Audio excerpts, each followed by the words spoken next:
परम सन्मानयोग गुरु रूप गुरु खालसा साध संगत जी, वाहिगुरु जी का खालसा वाहिगुरु जी की फतेह। गुरु जी राजा फतेह शाह ਅਤੇ ਰਾਜਾ ਮੇਦਨੀ ਪ੍ਰਕਾਸ਼ ਨੂੰ ਆਪਸ ਵਿੱਚ ਮਿਲਾਉਣਾ ਚਾਹੁੰਦੇ ਸਨ। ਇੱਕ ਪਾਸੇ ਫਤਿਹ ਸ਼ਾਹ ਦੀ ਸੈਨਾ ਆਰਾਮ ਕਰ ਰਹੀ ਸੀ, ਦੂਸਰੇ ਪਾਸੇ ਰਾਜੇ ਮੇਦਨੀ ਪ੍ਰਕਾਸ਼ ਦੀ ਸੈਨਾ ਨੇ ਉਤਾਰਾ ਕਰ ਲਿਆ। ਫਿਰ ਕਲਗੀਧਰ ਜਿਨ੍ਹਾਂ ਦੇ ਗਲ ਵਿੱਚ ਤਲਵਾਰ ਲਮਕ ਰਹੀ ਸੀ, ਧਨੁੱਖ ਅਤੇ ਤੀਰਾਂ ਦਾ ਪੱਥਾ ਧਾਰ ਕੇ ਸ਼ੇਰ ਵਾਂਗ ਜਗਮਗਾ ਰਹੇ ਸਨ। ਗੁਰੂ ਜੀ ਨੂੰ ਆਉਂਦਾ ਵੇਖ ਕੇ ਸਭ ਉੱਠ ਖਲੋਤੇ ਅਤੇ ਚਰਨ ਕਮਲਾਂ 'ਤੇ ਬੰਦਨਾ ਕਰਕੇ ਬਹੁਤ ਪ੍ਰਸੰਨ ਹੋਏ। ਫਿਰ ਦੋਵਾਂ ਰਾਜਿਆਂ ਨੂੰ ਗੁਰੂ ਜੀ ਨੇ ਆਪਣੇ ਪਾਸ ਬੁਲਾਇਆ। ਦੋਵੇਂ ਰਾਜਿਆਂ ਦੇ ਗੁਰੂ ਜੀ ਸਾਥੀ ਸਨ। ਇੱਕ ਪਹਿਰ ਤੱਕ ਦਰਬਾਰ ਲੱਗਾ। ਫਿਰ ਗੁਰੂ ਜੀ ਦਾ ਸਾਰਿਆਂ ਨੇ ਰੁਖ ਵੇਖਿਆ। ਗੁਰੂ ਜੀ ਦਾ ਹੁਕਮ ਮੰਨ ਕੇ ਦੋਵੇਂ ਉੱਠ ਖਲੋਤੇ, ਆਪਸ ਵਿੱਚ ਮਿਲ ਕੇ ਵੈਰ ਨੂੰ ਛੱਡ ਕੇ ਸਤਿਗੁਰੂ ਜੀ ਨੂੰ ਬੰਦਨਾ ਕਰਕੇ ਬੈਠ ਗਏ। ਵੈਰ ਮਿਟਾਉਣ ਨਾਲ ਹਿਰਦੇ ਆਨੰਦ ਨਾਲ ਭਰ ਗਏ। ਦੋਵੇਂ ਰਾਜਿਆਂ ਨੂੰ ਆਪਣੇ ਨਾਲ ਚੜ੍ਹਾਇਆ ਅਤੇ ਜੰਗਲ ਵਿੱਚ ਪੰਛੀਆਂ ਅਤੇ ਹਿਰਨਾਂ ਦਾ ਸ਼ਿਕਾਰ ਖੇਡਿਆ ਅਤੇ ਉਹਨਾਂ ਦਾ ਉਧਾਰ ਕੀਤਾ। ਅਨੇਕ ਪ੍ਰਕਾਰ ਦੇ ਵਿਲਾਸ ਜੰਗਲ ਵਿੱਚ ਕੀਤੇ ਅਤੇ ਫਿਰ ਸ਼ਾਮ ਹੋਈ ਵੇਖ ਕੇ ਡੇਰੇ ਨੂੰ ਆ ਗਏ। ਉਸ ਸਮੇਂ ਇੱਕ ਪਹਾੜੀਆ ਦੌੜ ਕੇ ਆਇਆ। ਬਹੁਤ ਉੱਚੀ ਬੋਲ ਕੇ ਉਸਨੇ ਵਾਕ ਸੁਣਾਇਆ, ਹੇ ਪ੍ਰਭੂ ਜੀ, ਇੱਕ ਬਹੁਤ ਵੱਡਾ ਸ਼ੇਰ ਜਿਸ ਨੂੰ ਸਾਰੀ ਦੁਨੀਆ ਜਾਣਦੀ ਹੈ, ਉਹ ਬਹੁਤ ਭਿਆਨਕ ਹੈ। ਹਾਲੇ ਤੱਕ ਉਸ ਨੂੰ ਕੋਈ ਵੀ ਮਾਰ ਨਹੀਂ ਸਕਿਆ ਹੈ। ਉਹ ਗਾਵਾਂ ਅਤੇ ਮੱਝਾਂ ਨੂੰ ਮਾਰ ਦਿੰਦਾ ਹੈ। ਕਈਆਂ ਦਿਨਾਂ ਬਾਅਦ ਇਹ ਦਿਖਾਈ ਦਿੱਤਾ ਹੈ।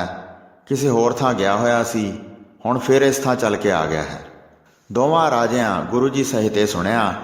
ਸ਼ਾਮ ਪਈ ਵੇਖ ਕੇ ਗੁਰੂ ਜੀ ਨੇ ਕਿਹਾ, ਹੁਣ ਮਾਰਨ ਦਾ ਸਮਾਂ ਨਹੀਂ ਰਿਹਾ ਹੈ, ਸਵੇਰੇ ਉੱਠ ਕੇ ਚੱਲਾਂਗੇ ਜਿਸ ਸਥਾਨ 'ਤੇ ਤੂੰ ਵੇਖਿਆ ਸੀ। ਫਿਰ ਸਵੇਰੇ ਸਵਖਤੇ ਹੀ ਸੰਘਣੇ ਜੰਗਲ ਦੇ ਰਾਹ ਚੱਲ ਪਏ। ਦੋਵੇਂ ਰਾਜੇ ਅਤੇ ਭਾਰੀ ਸੂਰਬੀਰ ਨਾਲ ਸਨ। ਸੈਨਾ ਦੀ ਕਤਾਰ ਨੂੰ ਦੂਰ ਤੱਕ ਖੜ੍ਹਾ ਕੀਤਾ। ਸ਼ੇਰ ਨੂੰ ਲੱਭਣ ਲੱਗੇ ਕਿ ਕਿੱਥੇ ਬੈਠਾ ਹੋਵੇਗਾ। ਜਦ ਵਿਸ਼ਾਲ ਜੰਗਲ ਗਾ ਲਿਆ ਅਤੇ ਔਖੇ ਸੌਖੇ ਸਾਰੇ ਥਾਵਾਂ ਨੂੰ ਵੇਖ ਲਿਆ, ਕਈ ਸੂਰ ਅਤੇ ਪਾਹੜੇ ਮਾਰੇ। ਉਸ ਸਮੇਂ ਜੰਗਲ ਵਿੱਚ ਵੱਡਾ ਰੌਲਾ ਮਚਿਆ ਹੋਇਆ ਸੀ। ਕੰਡਿਆਂ ਸਹਿਤ ਵੱਡੇ ਵੱਡੇ ਬ੍ਰਿਛ ਖੜ੍ਹੇ ਸਨ। ਇੱਕ ਦੂਸਰੇ ਵਿੱਚ ਟਹਿਣੀਆਂ ਫਸੀਆਂ ਸਨ। ਇੰਨੇ ਸੰਘਣੇ ਖੜ੍ਹੇ ਸਨ ਜਿੱਥੇ ਮਸਾਂ ਹੀ ਪ੍ਰਵੇਸ਼ ਕੀਤਾ ਜਾ ਸਕਦਾ ਸੀ। ਉਹਨਾਂ ਸਾਰੇ ਸਥਾਨਾਂ ਵਿੱਚ ਗਏ।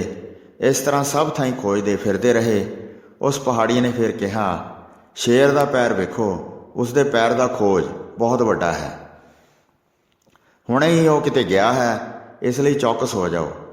ਜੇ ਬਾਹਰ ਨਿਕਲੇਗਾ ਤਾਂ ਬਲਵਾਨ ਸੂਰਬੀਰ ਉਸ ਨੂੰ ਮਾਰਨਗੇ। ਸੰਘਣੇ ਬ੍ਰਿਛਾਂ ਨੂੰ ਲੰਘਦੇ ਜਾਂਦੇ ਸਨ। ਫਿਰ ਇੱਕ ਚੰਗੇ ਸਥਾਨ 'ਤੇ ਚਲੇ ਗਏ। ਉਸ ਦੇ ਨੇੜੇ ਇੱਕ ਬਹੁਤ ਮੁਸ਼ਕਲ ਸਥਾਨ ਸੀ ਜਿੱਥੇ ਕੰਡਿਆਂ ਵਾਲੇ ਇੱਕ ਬ੍ਰਿਛ ਦੀ ਛਾਂ ਸੀ। ਉੱਥੇ ਸ਼ੇਰ ਪੈਰ ਪਸਾਰ ਕੇ ਸੁੱਤਾ ਪਿਆ ਸੀ ਅਤੇ ਬਹੁਤ ਮਾਸ ਦਾ ਆਹਾਰ ਕਰਕੇ ਉਹ ਤ੍ਰਿਪਤ ਹੋਇਆ ਸੀ। ਜਦ ਉਸਨੇ ਘੋੜੇ ਦੀ ਹਿਣਕਣ ਦੀ ਆਵਾਜ਼ ਸੁਣੀ, ਉਸ ਆਵਾਜ਼ ਨੂੰ ਉਸਨੇ ਅਚਾਨਕ ਸੁਣਿਆ। ਨੀਂਦ ਛੱਡ ਕੇ ਉਹ ਬੜੇ ਬਲ ਨਾਲ ਗਰਜਿਆ। ਖੜ੍ਹੇ ਹੋਏ ਲੋਕਾਂ ਵੱਲ ਬੈਠੇ ਬੈਠੇ ਨੇ ਅੱਖਾਂ ਲਾਈਆਂ। ਬੋਲਿਆ ਸੁਣਿਆ ਉਸਨੇ ਜਾਣ ਲਿਆ ਅਤੇ ਫਿਰ ਖੜ੍ਹੇ ਹੋ ਕੇ ਵੇਖਿਆ। ਸ਼ੇਰ ਦਾ ਮੂੰਹ ਬਹੁਤ ਭਿਆਨਕ ਸੀ, ਜਿਸ ਵਰਗਾ ਹੋਰ ਕਿਸੇ ਦਾ ਮੂੰਹ ਨਹੀਂ ਸੀ। ਉਸਨੇ ਕੰਨਾਂ ਨਾਲ ਜਦ ਆਵਾਜ਼ ਸੁਣੀ ਤਾਂ ਕਿਸੇ ਨੂੰ ਆਪਣੀਆਂ ਅੱਖਾਂ ਨਾਲ ਵੇਖਿਆ। ਉਸਦੇ ਪੈਰਾਂ ਉੱਤੇ ਨੌਂਦਰਾਂ ਅੰਕੁਸ਼ ਵਾਂਗ ਤਿੱਖੀਆਂ ਅਤੇ ਮੋੜਵੀਆਂ ਸਨ ਅਤੇ ਮੂੰਹ ਵਿੱਚ ਬਹੁਤ ਭਿਆਨਕ ਦਾੜ੍ਹਾਂ ਸਨ। ਗਰਦਨ ਦੇ ਵਾਲ ਬਹੁਤ ਲੰਮੇ ਲੰਮੇ ਦਿਖਾਈ ਦੇ ਰਹੇ ਸਨ। ਉਸਦੀਆਂ ਲਾਲ ਅੱਖਾਂ ਲਹੂ ਵਰਗੀਆਂ ਸਨ। ਪਸ਼ੂ ਸਹਿਤ ਉਸਦੀ ਬੇਲ ਬਹੁਤ ਲੰਮੀ ਸੀ। ਉਸਦੇ ਭਿਆਨਕ ਵੱਡੇ ਆਕਾਰ ਨੂੰ ਵੇਖਣਾ ਬੜਾ ਦੁਖਦਾਈ ਸੀ। ਉਸਦੀ ਛਾਤੀ, ਧੌਣ ਅਤੇ ਢਿੱਡ ਚਿੱਟਾ ਸੀ। ਬਹੁਤ ਵੱਡਾ ਕੱਦ ਸੀ ਅਤੇ ਵੱਡੀ ਸ਼ਕਤੀ ਦਾ ਘਰ ਸੀ। ਚਾਰੇ ਪੈਰ ਬੜੇ ਮੋਟੇ ਅਤੇ ਭਾਰੇ ਸਨ। ਪੀਲੇ ਰੰਗ ਉੱਤੇ ਕਾਲੇ ਰੰਗ ਦੀਆਂ ਬਹੁਤ ਲਕੀਰਾਂ ਸਨ। ਸੁਪਨੇ ਵਿੱਚ ਵੀ ਜਿਹੜਾ ਕਿਸੇ ਪਾਸਿਓਂ ਡਰਿਆ ਨਹੀਂ ਸੀ। ਸਾਰੇ ਹੀ ਉਸਦਾ ਤਮਾਸ਼ਾ ਵੇਖਣਾ ਚਾਹੁੰਦੇ ਸਨ। ਗੁਰੂ ਜੀ ਨੇ ਸ਼ੇਰ ਨੂੰ ਵੇਖ ਕੇ ਪੁਕਾਰ ਕੇ ਉੱਚੀ ਆਵਾਜ਼ ਵਿੱਚ ਕਿਹਾ, ਬੰਦੂਕਾਂ ਵਿੱਚੋਂ ਗੋਲੀਆਂ ਨਾ ਛੱਡੋ ਅਤੇ ਸਾਰੇ ਕਤਾਰ ਬਣਾ ਕੇ ਖੜ੍ਹੇ ਰਹੋ। ਦੋਵੇਂ ਰਾਜੇ ਸੈਨਾ ਸਹਿਤ ਖੜ੍ਹੇ ਸਨ। ਗੁਰੂ ਜੀ ਨੇ ਵੰਗਾਰਨ ਵਾਸਤੇ ਕਿਹਾ, ਇੱਕ ਸੂਰਬੀਰ ਤਲਵਾਰ 'ਤੇ ਢਾਲ ਲੈ ਕੇ ਆਵੇ ਅਤੇ ਅੱਗੇ ਚੱਲ ਕੇ ਸ਼ੇਰ ਨੂੰ ਲਲਕਾਰੇ। ਸ਼ੇਰ ਦੀ ਛਾਲ ਨੂੰ ਸਹਾਰੇ ਅਤੇ ਸ਼ੇਰ ਉੱਤੇ ਤਲਵਾਰ ਦਾ ਵਾਰ ਕਰੇ ਅਤੇ ਯੁੱਧ ਕਰਕੇ ਸ਼ੇਰ ਨੂੰ ਮਾਰ ਲਵੇ। ਉਸ ਨੂੰ ਮੂੰਹ ਮੰਗਿਆ ਅਸੀਂ ਇਨਾਮ ਦਿਆਂਗੇ ਅਤੇ ਹਿਰਦੇ ਵਿੱਚ ਉਹ ਧੀਰਜ ਧਾਰ ਕੇ ਨਿਕਲੇ। ਇਹ ਸੁਣ ਕੇ ਫਤਿਹ ਸ਼ਾਹ ਨੇ ਕਿਹਾ, ਹੇ ਗੁਰੂ ਜੀ, ਸ਼ੇਰ ਵਿੱਚ ਅਥਾਹ ਸ਼ਕਤੀ ਹੈ। ਕਿਹੜਾ ਮਨੁੱਖ ਉਸ ਦੀ ਇਸ ਤਰ੍ਹਾਂ ਸ਼ਕਤੀ ਨੂੰ ਪਹਿਲਾਂ ਝੱਲੇ ਤੇ ਫਿਰ ਸਾਵਧਾਨ ਹੋ ਕੇ ਮੋੜਵਾਂ ਵਾਰ ਕਰੇ। ਕਾਫੀ ਦੇਰ ਤੱਕ ਇੱਧਰ ਉੱਧਰ ਫਿਰਦੇ ਰਹੇ। ਕੋਈ ਵੀ ਮਨੁੱਖ ਧੀਰਜ ਧਾਰ ਕੇ ਅੱਗੇ ਨਾ ਆੜਿਆ। ਪਹਾੜੀ ਦੇਸ਼ਾਂ ਵਿੱਚ ਇਹ ਪ੍ਰਗਟ ਹੈ। ਇਸ ਤਰ੍ਹਾਂ ਕਦੀ ਵੀ ਕਿਸੇ ਨੇ ਸ਼ੇਰ ਨੂੰ ਨਹੀਂ ਮਾਰਿਆ। ਤੁਹਾਡੇ ਬਰਾਬਰ ਕੌਣ ਹੈ ਇਹ ਦੱਸੋ। ਜਵਾਨ ਤੁਹਾਡੀ ਉਮਰ ਹੈ ਤੇ ਸਰਬ ਸਮਰੱਥ ਤੁਹਾਡੇ ਵਿੱਚ ਬਲ ਹੈ। ਨਹੀਂ ਤਾਂ ਬੰਦੂਕਾਂ ਚੱਲਣ ਦਿਓ, ਬਹੁਤ ਗੋਲੀਆਂ ਇਕੱਠੀਆਂ ਹੀ ਸ਼ੇਰ ਨੂੰ ਵੱਜਣਗੀਆਂ। ਜੇ ਮਾਰਿਆ ਜਾਵੇਗਾ ਤਾਂ ਇਸ ਦਾ ਸਰੀਰ ਧਰਤੀ 'ਤੇ ਡਿੱਗ ਪਵੇਗਾ, ਨਹੀਂ ਤਾਂ ਕਿਸੇ ਉੱਪਰ ਪਹੁੰਚ ਜਾਵੇਗਾ। ਇਹ ਜਾਣ ਲਓ। ਸ਼ੇਰ ਨੂੰ ਵਿੱਚ ਮਿਲ ਕੇ ਵੀ ਮਾਰਨਾ ਮੁਸ਼ਕਲ ਹੈ। ਤਲਵਾਰਾਂ ਦੇ ਅਨੇਕਾਂ ਵਾਰ ਕਰਨ ਦੇ ਬਾਵਜੂਦ ਵੀ ਸ਼ੇਰ ਮਾਰ ਕਰੇਗਾ। ਤਦ ਕਲਗੀਧਰ ਜੀ ਨੇ ਸਭ ਵੱਲ ਵੇਖਿਆ ਤੇ ਜਦ ਕੋਈ ਯੋਧਾ ਵੀ ਬਾਹਰ ਨਾ ਨਿਕਲਿਆ ਤਾਂ ਉਹਨਾਂ ਨੇ ਆਪਣੇ ਹਾਥੀ ਨੂੰ ਬੈਠਵਾਇਆ। ਉਹ ਆਪਣਾ ਬਲ ਵਿਖਾਉਣਾ ਚਾਹੁੰਦੇ ਸਨ। ਭਾਰੀ ਧਨੁੱਖ ਅਤੇ ਤੀਰਾਂ ਦੇ ਪੱਥੇ ਨੂੰ ਉਹਨਾਂ ਨੇ ਹਾਥੀ ਦੇ ਹੌਦੇ ਉੱਤੇ ਹੀ ਰਹਿਣ ਦਿੱਤਾ ਤੇ ਤਲਵਾਰ ਤੇ ਢਾਲ ਨੂੰ ਆਪਣੇ ਹੱਥ ਵਿੱਚ ਲੈ ਲਿਆ। ਭਾਈ ਨੰਦ ਚੰਦ ਆਦਿ 5 ਭਰਾਵਾਂ ਵੱਲ ਗੁਰੂ ਜੀ ਨੇ ਵੇਖਿਆ, ਜਿਹੜੇ ਵੀਰ ਰਸ ਵਿੱਚ ਰੰਗੇ ਹੋਏ ਸਨ। ਮਾਮਾ ਕਿਰਪਾਲ ਜੀ ਸਹਿਤ ਸਾਰੇ ਗੁਰੂ ਜੀ ਨੂੰ ਹਟਾਉਣਾ ਚਾਹੁੰਦੇ ਸਨ, ਪਰ ਉਹਨਾਂ ਪਾਸੋਂ ਕਿਹਾ ਨਹੀਂ ਸੀ ਜਾਂਦਾ, ਕਿਉਂਕਿ ਗੁਰੂ ਜੀ ਦਾ ਤੇਜ ਜਾਹੋ ਜਲਾਲ ਪ੍ਰਕਾਸ਼ ਰਿਹਾ ਸੀ। ਨਾਹਨ ਦੇ ਰਾਜੇ ਨੇ ਹੱਥ ਜੋੜ ਕੇ ਕਿਹਾ, ਕੁਝ ਗੋਲੀਆਂ ਛੱਡ ਕੇ ਮਾਰ ਲਓ। ਭਿਆਨਕ ਪਸ਼ੂ ਦੇ ਸਾਹਮਣੇ ਆਪ ਕਿਉਂ ਜਾਂਦੇ ਹੋ? ਆਪਣਾ ਧਨੁੱਖ ਫੜੋ ਤੇ ਬਾਣ ਚਲਾਓ। ਸਤਿਗੁਰੂ ਜੀ ਨੇ ਕਿਹਾ, ਤੁਸੀਂ ਤਮਾਸ਼ਾ ਵੇਖੋ, ਇਸ ਤੋਂ ਅਸੀਂ ਕਿਹੜੇ ਡਰਦੇ ਹਾਂ। ਇਸ ਤਰ੍ਹਾਂ ਕਹਿ ਕੇ ਪ੍ਰਭੂ ਜੀ ਅੱਗੇ ਚਲੇ ਗਏ। ਦੂਰ ਖੜੇ ਸਾਰੇ ਵੇਖ ਰਹੇ ਸਨ। ਕਈ ਕਹਿੰਦੇ ਸਨ, ਗੁਰੂ ਜੀ ਨੇ ਇਹ ਕੀ ਕੀਤਾ ਹੈ? ਸ਼ੇਰ ਦੇ ਪਾਸ ਜਾਣ ਦਾ ਹਠ ਧਾਰਨ ਕੀਤਾ ਹੈ। ਕਈ ਕਹਿੰਦੇ ਸਨ, ਗੁਰੂ ਜੀ ਵੱਡੇ ਯੋਧਾ ਹਨ, ਉਹ ਵੱਡਾ ਕ੍ਰੋਧ ਧਾਰ ਕੇ ਸ਼ੇਰ ਨੂੰ ਮਾਰ ਦੇਣਗੇ। ਸ਼ੇਰ ਦੇ ਸਾਹਮਣੇ ਹੋ ਕੇ ਜਦ ਗੁਰੂ ਜੀ ਨੇ ਨੇੜ ਕੀਤਾ, ਗੁਰੂ ਜੀ ਅਤੇ ਸ਼ੇਰ ਦੋਵੇਂ ਹੀ ਬਹੁਤ ਦਲੇਰ ਵਿਖਾਈ ਦਿੱਤੇ। ਸ਼ੇਰ ਉੱਠਿਆ ਨਹੀਂ, ਬੈਠਾ ਹੀ ਰਿਹਾ।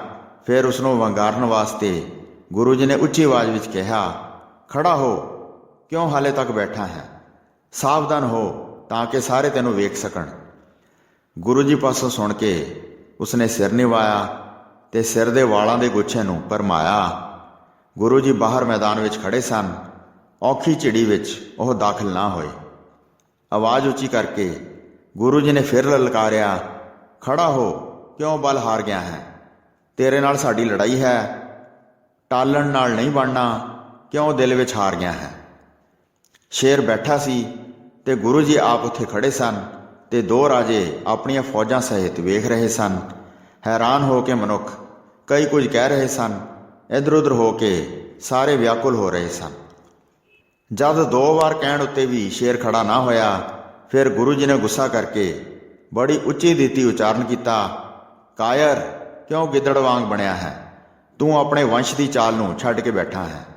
ਸ਼ੇਰ ਦਾ ਕਰਮ ਵੱਡਾ ਵਿਕਰਾਲ ਹੈ। ਹੇ ਕਾਇਰਾ, ਡਰ ਕਰਕੇ ਕੂੜਿਆਂ ਵਾਲੀ ਕਾਰ ਕਰਦਾ ਹੈ।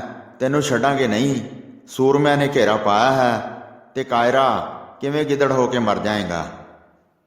ਇਸ ਤਰ੍ਹਾਂ ਸਤਿਗੁਰੂ ਜੀ ਦੇ ਬਚਨ ਸੁਣ ਕੇ ਸ਼ੇਰ ਕ੍ਰੋਧ ਕਰਕੇ ਤੇ ਅੱਖਾਂ ਲਾਲ ਕਰਕੇ ਉੱਠਿਆ ਤੇ ਭਿਆਨਕ ਗਰਦਨ ਦੇ ਵਾਲਾਂ ਨੂੰ ਫੈਲਾ ਕੇ ਬਾਹਰ ਨਿਕਲਿਆ ਤੇ ਸਭ ਵੱਲ ਵੇਖਿਆ। ਵਿਸ਼ਾਲ ਸ਼ਕਤੀ ਧਾਰ ਕੇ ਬੜੇ ਉਤਾਵਲੇ ਹੋ ਕੇ ਛਾਲ ਮਾਰੀ ਤੇ ਵਿਕਰਾਲ ਆਵਾਜ਼ ਵਿੱਚ ਬਹੁਤ ਉੱਚੀ ਗਰਜਿਆ। ਗੁਰੂ ਜੀ ਦੇ ਸਾਹਮਣੇ ਨੇੜੇ ਹੋਇਆ ਤੇ ਫਿਰ ਛਾਲ ਮਾਰ ਕੇ ਤੁਰੰਤ ਉੱਪਰ ਉਛਲਿਆ। ਬਲ ਨਾਲ ਜਦ ਗੁਰੂ ਜੀ ਦੇ ਉੱਪਰ ਪਹੁੰਚਿਆ ਤਾਂ ਧਰਤੀ ਤੇ ਉਹਨਾਂ ਨੇ ਸਥਿਰ ਪੈਰ ਟਿਕਾਈ ਰੱਖੇ। ਗੁਰੂ ਜੀ ਨੇ ਤੁਰੰਤ ਅੱਗੇ ਢਾਲ ਕਰ ਦਿੱਤੀ ਤੇ ਤੁਰੰਤ ਵਿਕਰਾਲ ਤਲਵਾਰ ਨੂੰ ਬਾਹਰ ਕੱਢਿਆ। ਗੁਰੂ ਜੀ ਨੇ ਉੱਚੀ ਛਾਲ ਨੂੰ ਢਾਲ ਦੇ ਉੱਤੇ ਲੈ ਕੇ ਆਪ ਬਲ ਧਾਰ ਕੇ ਜ਼ੋਰ ਦੇ ਨਾਲ ਵਾਰ ਕੀਤਾ। ਮੂੰਹ ਬਚਾ ਕੇ ਲੱਕ ਤੇ ਵਾਰ ਕੀਤਾ ਤੇ ਤਲਵਾਰ ਇਸ ਤਰ੍ਹਾਂ ਚੀਰਦੀ ਲੰਘ ਗਈ ਜਿਵੇਂ ਸਾਬਣ ਵਿੱਚੋਂ ਦੀ ਤਾਰ ਲੰਘ ਜਾਂਦੀ ਹੈ। ਸ਼ੇਰ ਪਿਛਲੇ ਪੈਰਾਂ ਤੇ ਹੀ ਡਿੱਗ ਪਿਆ। ਵੇਖ ਕੇ ਸਾਰੇ ਹੀ ਬਹੁਤ ਹੈਰਾਨ ਹੋਏ। ਦੋਵਾਂ ਰਾਜਿਆਂ ਨੇ ਹਾਥੀਆਂ ਨੂੰ ਭਜਾਇਆ ਤੇ ਗੁਰੂ ਜੀ ਦੇ ਪਾਸ ਪਹੁੰਚ ਗਏ ਤੇ ਵੇਖ ਕੇ ਬਹੁਤ ਹੈਰਾਨ ਹੋਏ। ਉਹ ਕਹਿਣ ਲੱਗੇ, ਧੰਨ ਧੰਨ ਗੁਰੂ ਜੀ, ਬਹੁਤ ਸੂਰਬੀਰ ਹਨ। ਤੁਹਾਡੇ ਬਗੈਰ ਕੌਣ ਐਸੇ ਸ਼ੇਰ ਨੂੰ ਮਾਰ ਸਕਦਾ ਹੈ? ਇਸ ਧਰਤੀ ਉੱਤੇ ਆਪ ਵਰਗਾ ਨਾ ਵੇਖਿਆ ਹੈ ਨਾ ਸੁਣਿਆ ਹੈ ਜਿਹੜਾ ਐਡਾ ਮਹਾਨ ਹੋਵੇ। ਅਜਿਹਾ ਵੱਡਾ ਸ਼ੇਰ ਕਿਤੇ ਨਹੀਂ ਵੇਖਿਆ। ਭਿਆਨਕ ਦਾੜਾਂ ਸਨ ਤੇ ਬਹੁਤ ਵੱਡਾ ਸ਼ਕਤੀਸ਼ਾਲੀ ਸੀ। ਤੁਸੀਂ ਤੁਰੰਤ ਉਸ ਨੂੰ ਇਸ ਤਰ੍ਹਾਂ ਮਾਰ ਦਿੱਤਾ ਹੈ ਜਿਵੇਂ ਨਿਰਬਲ ਬੱਕਰਾ ਹੁੰਦਾ ਹੈ। ਸ਼੍ਰੀ ਕਲਗੀਧਰ ਜੀ ਨੇ ਤਦ ਸੁਣਾਇਆ, ਇਸ ਸ਼ੇਰ ਨੇ ਪਾਂਡਵ ਕੁਲ ਵਿੱਚ ਨਰ ਦੇ ਤੌਰ ਤੇ ਜਨਮ ਲਿਆ ਸੀ। ਕੁਰੂਕਸ਼ੇਤਰ ਦੀ ਜੰਗ ਵਿੱਚ ਇਹ ਬੁਰੇ ਢੰਗ ਨਾਲ ਮਾਰਿਆ ਗਿਆ। ਭਾਵੀ ਵਸ ਹੋ ਕੇ ਇਸ ਧਰਤੀ ਉੱਤੇ ਬਹੁਤ ਜਨਮ ਲਏ। ਇਹ ਇਸ ਦਾ ਅੰਤਲਾ ਜਨਮ ਸੀ। ਇਹ ਬਹੁਤ ਵੱਡਾ ਸ਼ੇਰ ਹੋਇਆ। ਹੁਣ ਮਰ ਕੇ ਇਸ ਨੇ ਭਲੀ ਪ੍ਰਕਾਰ ਗਤੀ ਪ੍ਰਾਪਤ ਕੀਤੀ ਹੈ। ਜਗਤ ਵਿੱਚ ਇਸ ਦਾ ਹੋਰ ਜਨਮ ਨਹੀਂ ਹੋਵੇਗਾ। ਇਹ ਸੁਣ ਕੇ ਸਾਰੇ ਧੰਨ ਧੰਨ ਕਹਿਣ ਲੱਗੇ। ਉਹਨਾਂ ਨੇ ਗੁਰੂ ਜੀ ਨੂੰ ਮਹਾਪ੍ਰਤਾਪ ਵਾਲੇ ਜਾਣਿਆ। ਉਸ ਸ਼ੇਰ ਨੂੰ ਚੁਕਵਾ ਕੇ ਫਿਰ ਪੌਂਟੇ ਲਿਆਏ। ਰਾਜਿਆਂ ਸਹਿਤ ਵਾਰਤਾਲਾਪ ਕਰਦੇ ਗੁਰੂ ਜੀ ਆਏ। ਸਾਰੇ ਆਪਣੇ ਆਪਣੇ ਟਿਕਾਣਿਆਂ ਤੇ ਉਤਰ ਗਏ। ਆਪਸ ਵਿੱਚ ਮਿਲ ਕੇ ਸ੍ਰੇਸ਼ਟ ਜਸ ਕਰਦੇ ਸਨ। ਸਾਰੇ ਲੋਕ ਸ਼ੇਰ ਨੂੰ ਵੇਖਦੇ ਸਨ। ਉਸ ਨੂੰ ਮਾਰਨ ਤੇ ਬਹੁਤ ਹੈਰਾਨ ਹੋ ਰਹੇ ਸਨ। ਉਹ ਦਿਨ ਬੀਤ ਗਿਆ ਤੇ ਰਾਤ ਬਤੀਤ ਕੀਤੀ। ਫਿਰ ਦੋਵੇਂ ਰਾਜੇ ਵਿਦਾ ਹੋ ਗਏ। ਜਦ ਦਰਬਾਰ ਲੱਗਾ ਤਾਂ ਫਿਰ ਆਏ ਤੇ ਬੰਦਨਾ ਕਰਕੇ ਉਹਨਾਂ ਨੇ ਬਚਨ ਕੀਤੇ, ਲੰਗਰ ਵਾਸਤੇ ਸਾਥੋਂ ਕੁਝ ਪਿੰਡ ਲੈ ਲਓ। ਹੇ ਗੁਣਾਂ ਦੇ ਘਰ, ਭਲੇ ਕਾਰਜ ਕਰੋ। ਸਾਡੀ ਭੇਟਾਂ ਨੂੰ ਅੰਗੀਕਾਰ ਕਰੋ ਤੇ ਸਾਡੇ ਹਿਰਦੇ ਦਾ ਮਨੋਰਥ ਪੂਰਾ ਕਰੋ। ਰਾਜੇ ਫਤਿਹ ਸ਼ਾਹ ਤੋਂ ਉਸ ਦੀ ਕਹੀ ਹੋਈ ਗੱਲ ਸੁਣ ਕੇ ਗੁਰੂ ਜੀ ਨੇ ਮੁਸਕਰਾ ਕੇ ਕਿਹਾ, ਗੁਰੂ ਘਰ ਦੀ ਜੇ ਤੁਸੀਂ ਸ਼ਰਨ ਵਿੱਚ ਆਓ ਤਾਂ ਜੋ ਚਾਹੋ ਅਕਾਲ ਪੁਰਖ ਤੋਂ ਪਾਓ। ਸਤਿਗੁਰੂ ਜੀ ਦੇ ਲੰਗਰ ਨੂੰ ਕੋਈ ਘਾਟ ਨਹੀਂ ਹੈ। ਅਸੀਂ ਸੇਵਕਾਂ ਦੇ ਹਿਰਦੇ ਦੀਆਂ ਕਾਮਨਾਵਾਂ ਪੂਰੀਆਂ ਕਰਦੇ ਹਾਂ। ਗੁਰੂ ਦੀ ਦੇਗ ਅਤੇ ਤੇਗ ਸਦਾ ਵੱਧਦੀ ਹੈ। ਇਹ ਦਿਨ ਪ੍ਰਤੀ ਵੱਧਦੀ ਹੈ ਤੇ ਸਾਰਿਆਂ ਤੱਕ ਜਾਵੇਗੀ। ਜੇ ਗੁਰਸਿੱਖੀ ਤੁਹਾਨੂੰ ਚੰਗੀ ਲੱਗੇ ਤਾਂ ਅਕਾਲ ਪੁਰਖ ਨੂੰ ਕਹਿ ਕੇ ਬਖਸ਼ਾ ਦਿਆਂਗੇ। ਰਾਜੇ ਮੁਸਕਰਾ ਕੇ ਬੋਲੇ, ਅਸੀਂ ਸਦਾ ਆਪ ਜੀ ਦੇ ਦਾਸ ਹਾਂ। ਸਾਡੇ ਭਾਗਾਂ ਕਰਕੇ ਤੁਸੀਂ ਇੱਧਰ ਆਏ ਹੋ, ਜਿਸ ਕਰਕੇ ਇਸ ਪ੍ਰਕਾਰ ਦਰਸ਼ਨ ਦਿੱਤੇ ਹਨ। ਤਦ ਸਤਿਗੁਰੂ ਜੀ ਨੇ ਸਰੋਪੇ ਦੇ ਕੇ ਦੋਵਾਂ ਰਾਜਿਆਂ ਨੂੰ ਵਿਦਾ ਕੀਤਾ। ਰਾਜੇ ਹੱਥ ਜੋੜ ਕੇ ਬੰਦਨਾ ਕਰਕੇ ਹਾਥੀ ਘੋੜਿਆਂ ਤੇ ਚੜ੍ਹ ਕੇ ਚਲੇ ਗਏ। ਵੈਰ ਵਿਸਾਰ ਕੇ ਦੋਵੇਂ ਮੇਲ ਕਰਕੇ ਆਪਣੀ ਆਪਣੀ ਰਾਜਧਾਨੀ ਵੱਲ ਚਲੇ ਗਏ।